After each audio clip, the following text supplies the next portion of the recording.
நண்பர்களுக்கு வணக்கம். திரு கோலாஹல ஸ்ரீனிவாஸ் அவர்கள் தமிழக அரசியலிலும் தமிழக அரசியல் விமர்சனங்களையும் நன்கு கவனிப்பவர்களுக்கு ஒரு மிகவும் பரிச்சயமான நபர். மூத்த பத்திரிகையாளர், நல்ல விஷய ஞானம் உள்ளவர், நிறைய விஷயங்களை பற்றி ஆழ்ந்த சிந்தனையும் ஆழ்ந்த அறிவும் உள்ளவர். அவற்றையெல்லாம் தன் உள்ளே இருந்து வெளிக்கொண்டு வந்து மக்களுக்கு எடுத்து உரைப்பதிலும் வல்லவர். மற்ற பல அரசியல் விமர்சகர்களைப் போல கோலாஹல ஸ்ரீனிவாஸ் அவர்களும் நடந்து கொண்டிருக்கின்ற விஷயங்களை எல்லாம் பார்த்து இந்த சீக்வன்ஸ், இந்த வரிசையிலே போனால் இனி என்னவெல்லாம் நடக்கும் என்று தன்னுடைய அனுமானங்களை எடுத்துரைப்பார். தான் அப்படி நினைப்பதற்கான காரணங்களையும் நன்றாக எடுத்துரைப்பார். அவர் கூறுவது அப்படியே நடக்கலாம் அல்லது நடக்காமலும் போகலாம், அது வேறு விஷயம். அப்படி சில சமயம் நடக்கும், சில சமயம் நடக்காது என்பது நான் உட்பட பலர் கூறுவதற்கு பொருந்தும். அது கோலாஹல ஸ்ரீனிவாஸ் அவர்களுக்கும் பொருந்தும். வருங்காலத்தை பற்றி அவர் கூறுவது எல்லாமே எப்பொழுதுமே நடந்துவிடும் என்று கூறிவிட முடியாது, அதை நான் மறுக்கவில்லை. ஆனால் தான் அப்படி தான் அப்படி நினைப்பதற்கு, வருங்காலத்திலே என்ன நடக்கக்கூடும் என்பதற்கான தன்னுடைய கருத்தை கூறும் இடத்திலே அவர் எப்பொழுதும் அதற்கான காரணங்களையும் கூறுகின்றார். தான் அப்படி நினைப்பதற்கு என்ன காரணம் என்றும் கூறுகின்றார். ஏற்கனவே சொல்லியபடி அவர் கூறுவது அப்படியே நடந்தாலும் நடக்கலாம், நடக்காமலும் போகலாம். ஆனால் அவருடைய அனுமானத்துக்கு காரணங்கள் சரியாகவே இருக்கும், பெரும்பாலும் சரியாக இருக்கும். இப்படிப்பட்ட ஒரு சிறந்த மூத்த பத்திரிகையாளரை பற்றி எனக்கு 2 விஷயங்களிலே கருத்து வேறுபாடு உண்டு. ஒன்று, பாஜக அதிமுக கூட்டணி. அந்த கூட்டணியை இவர் வெகுவாக ஆதரித்தார். என்னை போன்ற சிலர் அதை அவ்வளவாக ஆதரிக்கவில்லை.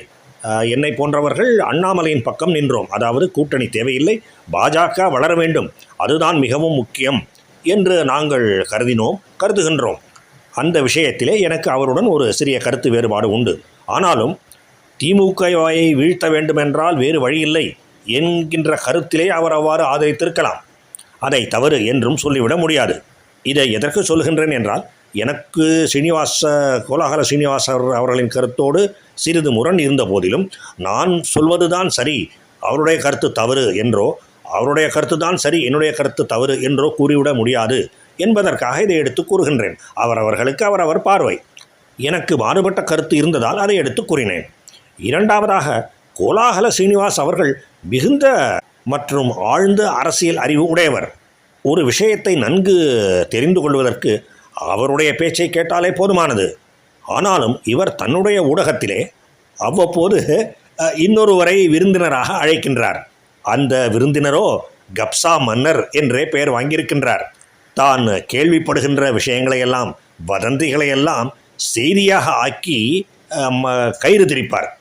மணலை கயிறாக திரிக்கக்கூடியவர் அவர். அவர்களை போன்ற கப்சா மன்னர்களையெல்லாம் பேட்டிக்கு அழைத்து கோலாஹல ஸ்ரீனிவாஸ் அவர்கள் தன்னுடைய பெயரை தானே ஏன் கெடுத்துக்கொள்கின்றார் என்று புரியவில்லை. அந்த விஷயத்திலே எனக்கு மாற்று கருத்து இருக்கின்றது. நடக்கக்கூடிய விஷயங்களை பற்றி இவருடைய கருத்தும் அதற்கு இவர் முன்வைக்கின்ற காரணங்களுமே போதுமானவை. வீண் வதந்திகளுக்கெல்லாம் இடம் கொடுக்க வேண்டிய அவசியம் இல்லை.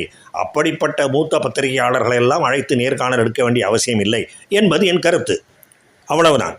எகெயின், இதற்காக நான் சொல்வது தான் சரி, அவர் சொல்வது தவறு, அல்லது அவர் சொல்வது தான் சரி, நான் சொல்வது தவறு என்றெல்லாம் சொல்லிவிட முடியாது. அதை நான் ஏற்றுக்கொள்கின்றேன்.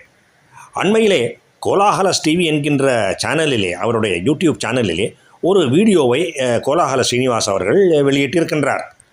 அருமையான, எல்லோரும் பார்க்க வேண்டிய வீடியோ அது என்று நான் கருதுகின்றேன். சீனா மற்ற நாடுகளுக்கு எப்படியெல்லாம் வலை விரித்து, முதலிலே குறைந்த வட்டியிலே கடன் கொடுத்து பின்னாலே அந்த நாட்டையே அடிமைப்படுத்துகின்றது என்பதை பற்றி இவர் நன்றாக பேசியிருக்கின்றார். பல உதாரணங்களை எடுத்து வைத்திருக்கின்றார். அவருடைய கூற்றுக்களிலே ஓரளவு பலருக்கு தெரிந்திருக்கும். இருந்தாலும் முழுமையாக நன்றாக தெரிந்து கொள்ள வேண்டும் என்று விரும்புபவர்கள் அந்த காணொலியை அவசியம் பார்க்க வேண்டும் என்று கருதுகின்றேன். இரண்டாவதாக, இந்தியாவிலே இருக்கின்ற மாநில கட்சிகள், அவற்றை பொறுத்தமட்டிலே பாஜக கூட ஒரு தவறு செய்கின்றது என்றுதான் நான் கருதுகின்றேன். பாஜக தன்னுடைய எதிரியாக காங்கிரஸை மட்டுமே முன்னிலைப்படுத்தி பிரச்சாரம் செய்து காங்கிரஸை குன்ற செய்து கொண்டிருக்கின்றது. அதிலே பெரிய தவறு எதுவும் இல்லை. ஆனால் சில மாநில கட்சிகள் தங்கள் மாநிலங்களுக்கும் அதன் மூலம் நாட்டுக்கும் நன்மையை விட கெடுதலையே அதிகம் செய்கின்றன என்பது என் கருத்து. திரிணாமுல் காங்கிரஸ் மற்றும் திமுக இவையெல்லாம் இப்படிப்பட்ட என்னுடைய கருத்துக்கு சிறந்த உதாரணங்கள். அவற்றையெல்லாம் தன்னுடைய எதிரிகளாக மத்திய பாஜக நினைப்பதே இல்லை. அப்படி ஒரு பெரிய குற்றச்சாட்டு என்னுடைய மனத்திலே இருந்தது.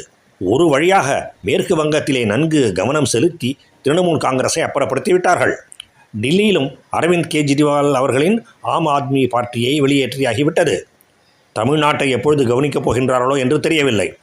ஆனால் இவை எல்லாமே அந்தந்த கட்சிகளின் ஆட்சியை பற்றி மக்கள் நன்றாக புரிந்து கொண்டதனால், இவர்கள் கீழே இருந்தால் உருப்பட முடியாது என்கின்ற நினைவு வந்ததனால், என்கின்ற ஞானம் வந்ததனால் மாற்றத்தை கொண்டு வந்தார்கள். பிஜேபியை கொண்டு வந்தார்கள். நான் பார்த்த வரையிலே பிஜேபி முனைந்து செயல்பட்டு அந்த மாநில கட்சிகளை தன்னுடைய எதிரிகளாக பாவித்து அப்புறப்படுத்துவதற்காக தீவிரமான வேலை செய்யவில்லை என்பது என் கருத்து.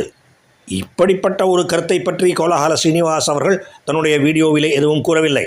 ஆனால் அந்த வேலையை இந்த பல மாநில கட்சிகளை அரசியலிலே இருந்து அப்புறப்படுத்துகின்ற வேலையை காங்கிரஸ் அருமையாக செய்கின்றது என்று எடுத்து காண்பித்திருக்கின்றார். இதை கேட்கின்ற உங்களுக்கு கூட ஆச்சரியமாக இருக்கலாம். மாநில கட்சிகளோடு கூட்டணி வைத்து அவர்களின் உதவியோடு தான் காங்கிரஸ் பல இடங்களிலே போட்டி போடுகின்றது.